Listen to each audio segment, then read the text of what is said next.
Hi, everybody. Pastor Scott here.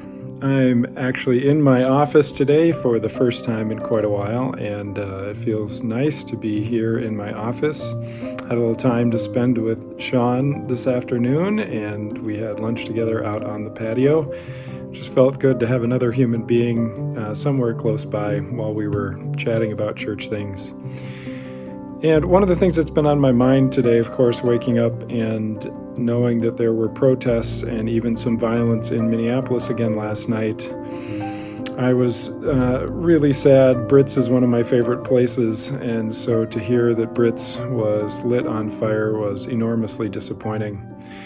And then also continuing to reflect on the events in Kenosha, of course, and I can't believe that we are here again so quickly and having to continue to think about these things. And then on the other hand, I think how privileged I've been to not have to think about these things when they have happened so frequently in the past, and I've been able to either ignore them or simply move on. Thinking of Philando Castile and Freddie Gray and Breonna Taylor and the many, many others who have experienced this before, unfortunately. And I keep coming to the same place as I watch the video of the young man who is now suspected of shooting people in Kenosha, and thinking about even those who are perpetuating violence and looting and the peaceful protesters. The place that I keep returning to is the place of praying for all of them, even looking on those who have committed acts of violence with the eyes of compassion. I know that there's no compunction in me to go and act violently, and in part that's because I have been loved and cared for and have support networks and family and friends who have taken care of me.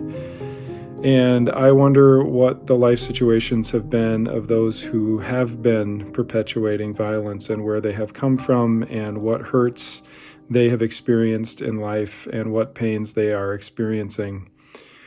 And the only compassionate answer that I can come up with is to pray for those who continue to perpetuate violence, those who continue to march peacefully, and those who continue to enact violence in the world, like the young man in Kenosha, and continue to pray for our police officers and continue to pray for one another, for compassion, forgiveness, understanding, and listening ears.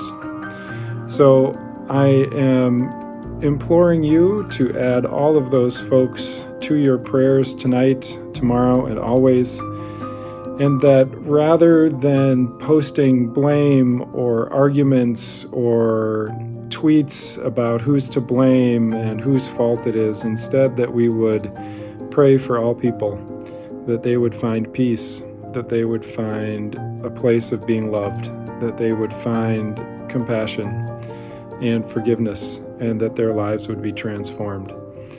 For ultimately, that is what the promise of Jesus Christ is for all of us, that we have been loved and cared for and redeemed.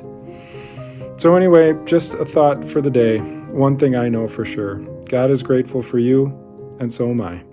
Peace.